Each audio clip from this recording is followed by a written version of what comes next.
Dr. Narges Bazargan, who's the founder and CEO of the biotech company Bina. Very bright individual. In a very short time, graduating from Stanford, became very successful in biotech scene and has done wonderful work in field of biotechnology. She will address you in English. Dr. Bani Asadi.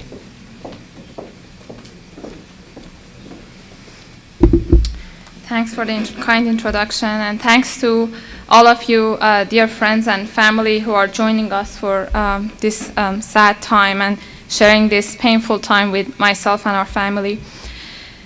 I have few memories to share with you from my mother, who was everything one could wish for to see in a mother. The first one is that she really created an oasis of peace and stability for us as children. I was born in the year that Iran-Iraq war started. It was an 8-year war, and it was also immediately after revolution.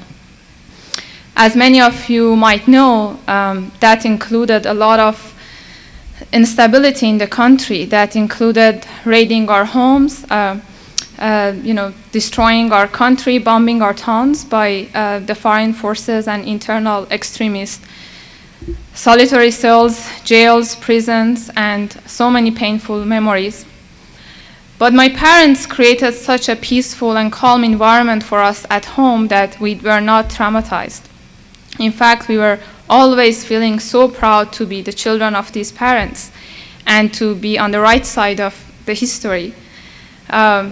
We always thought that it's a privilege to be in that home, and as long as we are doing the right thing and we are together, it will be fine. We never saw our parents argue in front of us. And my mom always protected us against the harsh realities of life. Even in the midst of her disease and sickness in the last few months, she always was telling us that things will be fine, to protect her children against that. That was, I think, extremely important for us to grow up being emotionally healthy people. So really thanking her for that. The second characteristic of her I want to share with you is that she extremely cared about our education and growth as individual beings, especially as women. She was extremely progressive for her time. When she was only 16 years old, she did an internship in a British company and went as a college student to London. So she lived there for a couple of years on her own and studied abroad. In that time, that was a very unique thing.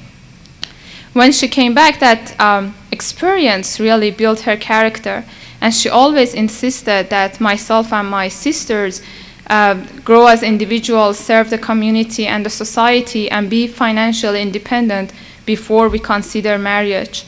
She saw so many women marry for the wrong reasons or stay in marriages for wrong reasons, and she wanted to make sure we don't be with anyone unless it is for love and friendship.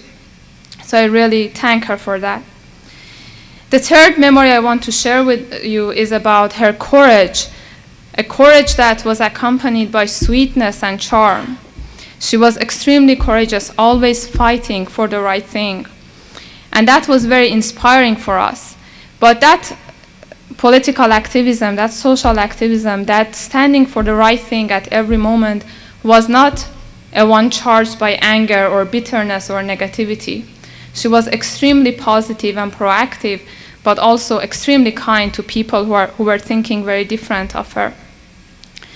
I have a memory that when my father and many of our relatives were in jail about 16 years ago, my mom was not sitting passively. She, in fact, gathered all the wives of the people who were impacted by that, and they would write letters, they would publish articles, they would talk to influential people, they would go and have protests in front of United Nations or other places, and I was amazed at how strong she is and how positively she's fighting this.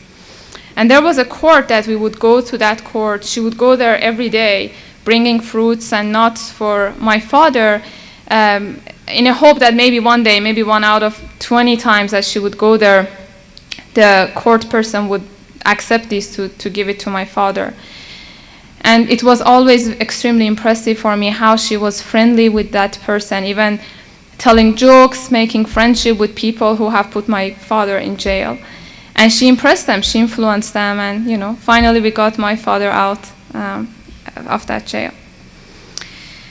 She was, as I said, a perfect mother, but she was much more than our mother. She was a friend to many. She built deep connections with many people in her life. She was a teacher, but she was much more than a teacher to her students. She was a coach, a mentor, an advisor to them. She was a philanthropist, a charity organizer. She was a political activist, a social activist. And it was so much to learn from her that we had such a short time with her in this life.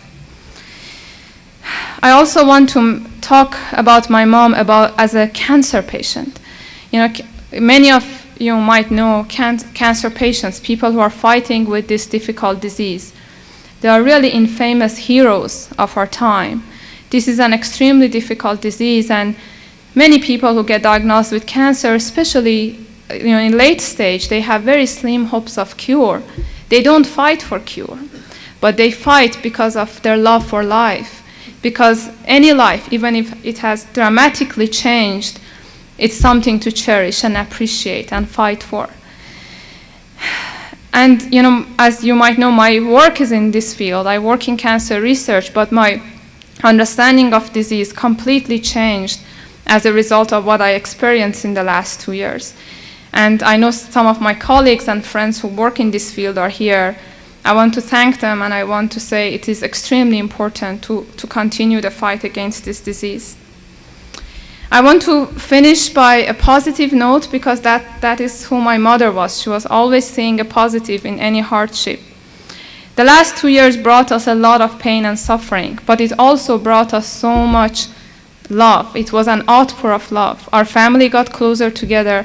So many friends came to us. People flew from different countries, different towns to be with us at her bedside in the last 2 weeks even. And as my uncle said, it was an opportunity for us all to grow and hopefully become better people. During the last few months, when it was becoming obvious that my mother might pass away, I was very afraid. I was thinking I will lose very important part of myself and my identity with my mom, leave this world. But in fact, something else happened. I think the day that we left her in the graveyard, I felt that she's now transferred to our hearts and the hearts of all the people that she touched in her lives.